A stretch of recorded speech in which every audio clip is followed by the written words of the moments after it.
déjà presque 10 mois que je ne suis plus pass annuel, quasiment un an, à 2 mois près.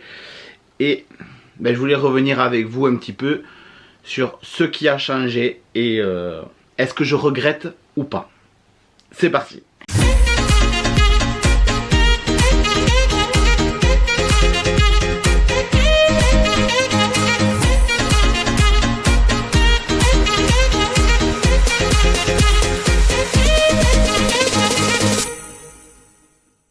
Salut les amis. Alors attendez, voilà. Je me mets bien, j'avais mon téléphone dans la poche qui me gênait. C'est bon. J'espère que vous allez bien. Aujourd'hui, je voulais revenir un peu sur ce pass annuel que je n'ai plus, que nous n'avons plus avec Amélie depuis bientôt un an. Je dis bientôt un an, mais là on est au mois de mai. Le mois de mai, et moi je devais renouveler au mois d'août. Donc ça fait 10 mois, ouais, à 2 mois près, voilà. On m'a pas chipoté, mais il y a quand même des choses qui se sont passées. Et je voulais revenir avec vous un peu sur ce qui a changé. Est-ce que je regrette de ne plus être pass annuel? Est-ce que j'ai envie de reprendre un pass, peu importe lequel? Pendant 5 ans, à partir des 25 ans, donc de 2017, pendant 5 ans on a été pass annuel. On a eu en tout 4 passes annuels parce que quand vous étiez pass annuel à l'époque vous pouviez renouveler et vous avez je crois 2 mois offerts ou je sais plus combien exactement, mais vous renouvelliez pour plus longtemps.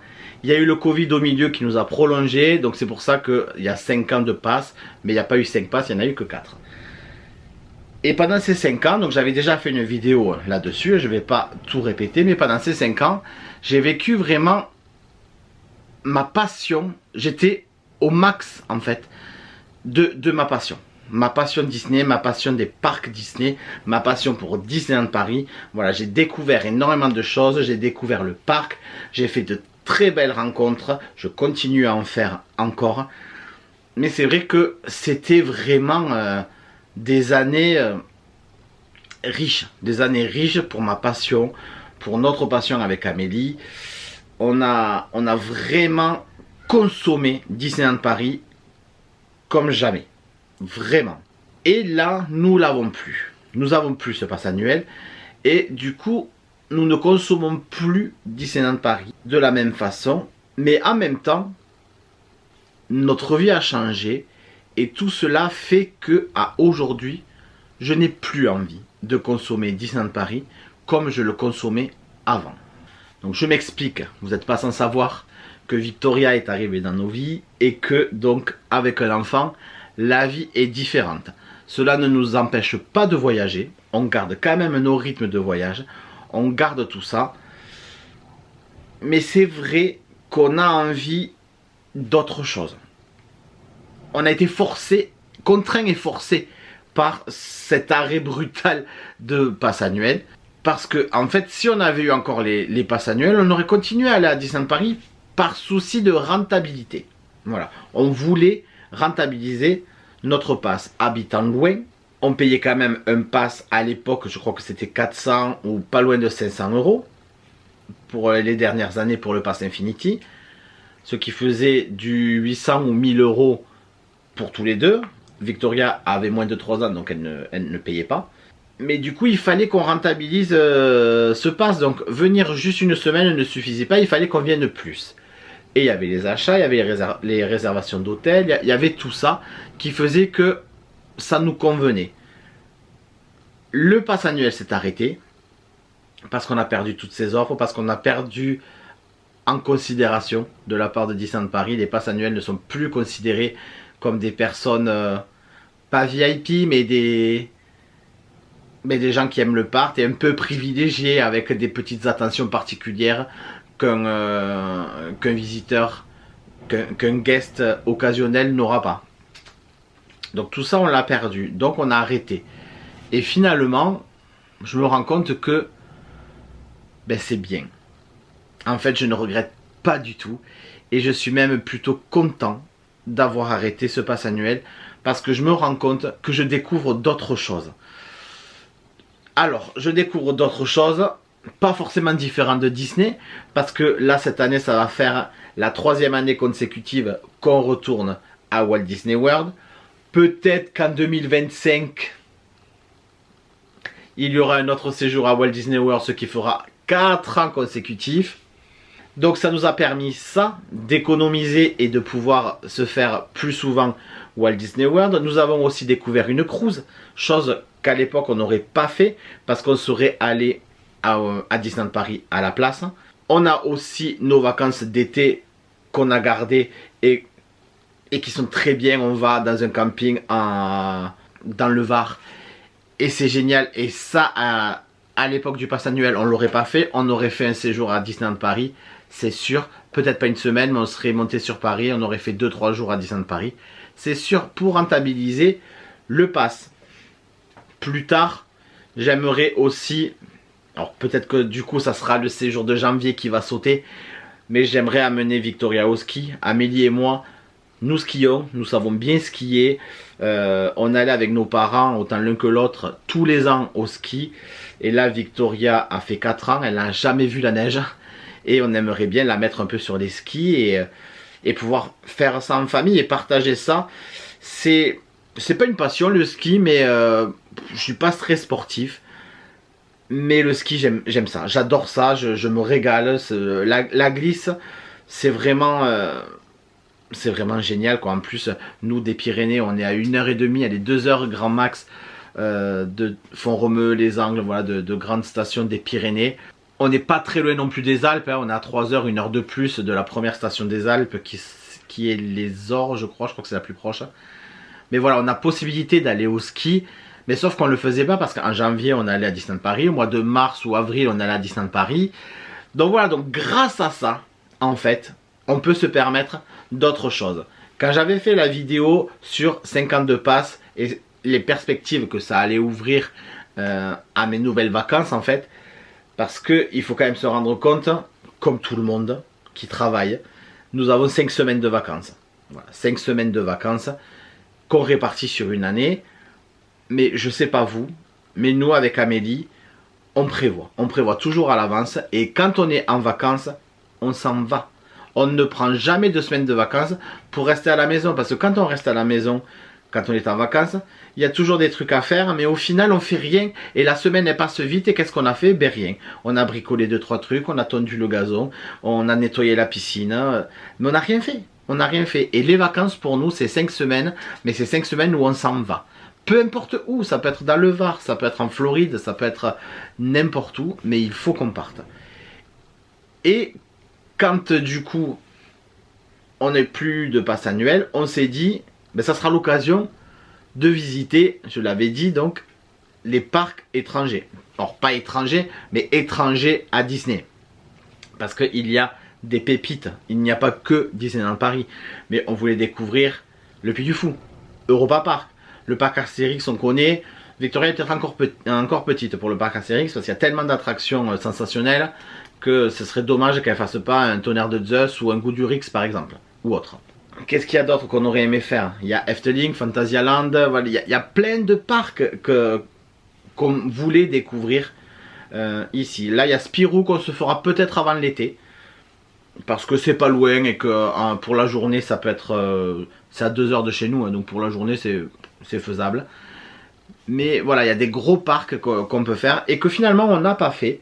Mais parce qu'on a donné la priorité à Walt Disney World, c'est vrai.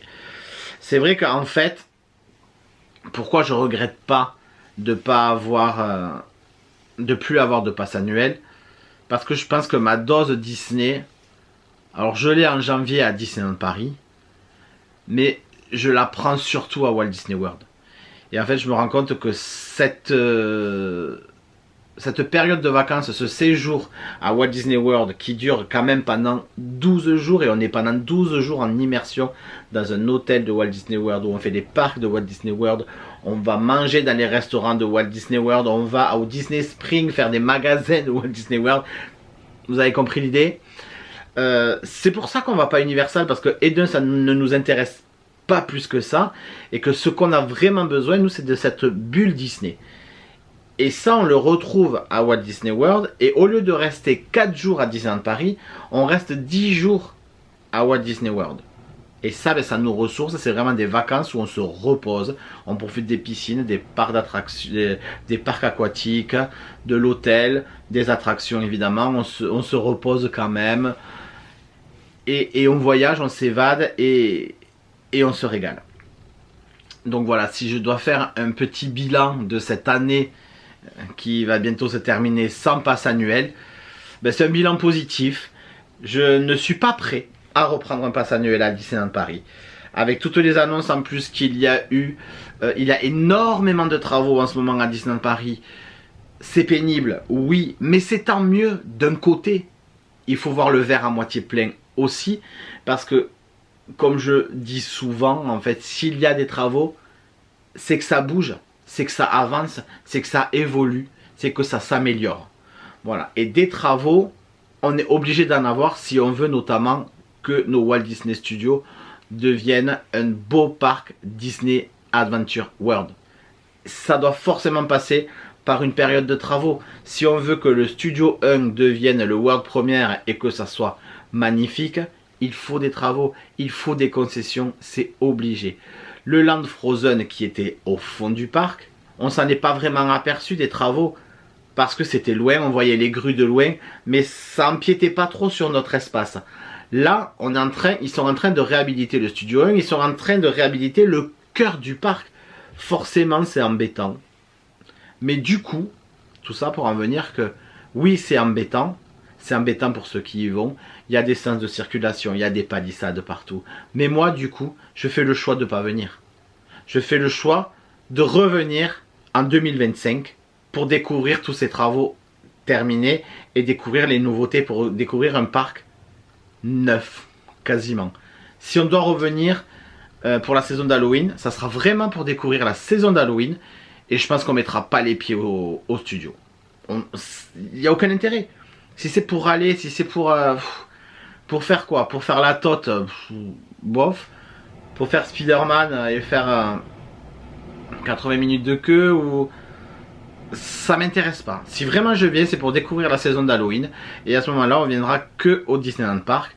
Et j'irai pas là-bas. Parce que à aujourd'hui, Disneyland Paris ne me manque pas. Parce que je comble ce manque. Parce que je puise mon énergie, mon besoin de parc Disney, je le puise à Walt Disney World pour l'instant. Et je me réserve le droit de faire des petites pauses et de revenir une fois par an et de découvrir sans les travaux. Si les travaux traînent, il est fort probable que je ne vienne pas en janvier l'année prochaine à Disneyland Paris. De toute façon, on va à Walt Disney World fin novembre. Fin novembre, début décembre, parce que je crois qu'on revient le 2 décembre. Donc c'est vraiment fin novembre. Donc je pense clairement pas qu'on va revenir en janvier à Disneyland Paris. Si on revient à Disneyland Paris, ce sera en février, voire mars ou fin février. Mais on va décaler un petit peu parce que on va revenir de nos vacances début décembre. Et en fait, il va se passer un mois où on va prendre nos nouveaux congés. Et ça sera trop rapproché. Donc j'ai vraiment envie de laisser un peu d'air. Et de prendre des congés peut-être un peu plus tard. Donc peut-être qu'on va laisser décembre, janvier, février. Et qu'on prendra début mars pour venir à Disneyland Paris. Il fera moins froid. Peut-être que les travaux auront avancé. Et c'est à ça que je voulais en venir. Si jamais les travaux ne sont pas finis avec l'ouverture. Il prévoit une ouverture de Frozen apparemment printemps 2025. C'est pas vraiment annoncé. Mais peut-être que notre séjour annuel se fera à ce moment-là. Voilà, je sais pas trop. Une chose est sûre, c'est que on reviendra à Disneyland Paris toujours. Mais le fait de faire un séjour dans l'année avec un hôtel, à aujourd'hui ça nous suffit. Et une fois que tous les travaux seront finis, je ne dis pas, mais une fois que tout sera fini, quand je dis tout, c'est tout. Quand le Disney Adventure World sera terminé avec tous ces lands complets. Donc je parle de Frozen Land, mais je parle aussi du 3e land et peut-être d'un 4e. Donc je parle dans 10-15 ans. Hein, que Victoria sera bien plus grande aussi, elle aura une dizaine d'années. Pourquoi pas reprendre un pass annuel, une année ou deux, voilà, pour pour reprofiter, pour renchaîner sur 1 ou 2 ans de magie à prendre des vacances que pour aller là-bas. Et hop, arrêter. Peut-être que ça peut être faisable. Mais ça sera faisable uniquement si on a des passes annuelles qui sont avantageux pour nous qui habitons loin, à savoir des réductions dans les hôtels, essentiellement. Après, en termes d'achat, de merch, on achète beaucoup moins. Voilà, on achète, vous pouvez le voir, là j'ai changé mon fond récemment parce que j'en avais marre, mais toutes les pop que j'ai et que vous voyez pas avant, je les avais déjà. Je n'achète plus de pop. Je n'achète quasiment plus de Spirit Jersey, même j'en ai vendu. J'en ai vendu 5-6 là sur Vinted et il va sûrement y en avoir d'autres. J'achète plus de merch Disney inutile entre guillemets parce que ben, j'ai eu cette folie, cette fièvre acheteuse. Je l'ai eu pendant ces 5 ans de passe annuelle. Mais parce qu'en fait dans ma tête je me disais, t'as moins 20%, vas-y c'est pas cher. Mais c'est complètement débile parce que je consommais beaucoup trop et ça ne servait à rien. À aujourd'hui, je n'achète plus. Parce qu'il n'y a plus cette réduction et du coup, ben je me dis est-ce que vraiment j'en ai besoin? Mais parce que j'en ai plus envie non plus. Parce que mes centres d'intérêt ont changé. Parce que comme je vous ai dit en début de vidéo, maintenant on a une fille, il faut quand même qu'on fasse attention. Je préfère à la limite la gâter à elle, plutôt que de m'acheter des Spirit Jersey que je vais mettre 3 fois par an. Voilà. Donc en ça non plus, le pass ne me manque pas. Voilà ce que je peux vous dire sur cette année sans pass annuel qui s'est écoulée, qui n'est pas terminée là, mais qui s'écoule.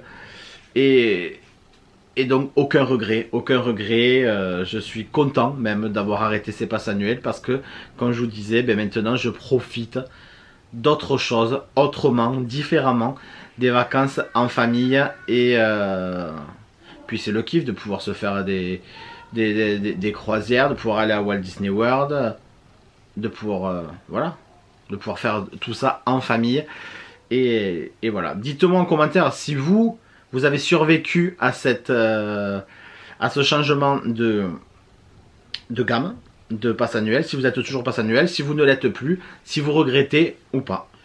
Voilà. N'oubliez pas en tout cas de vous abonner et d'activer la petite cloche pour ne pas louper les sorties de vidéos le samedi à 9 h. Et je vous dis à samedi prochain pour une nouvelle vidéo. Bye bye les amis.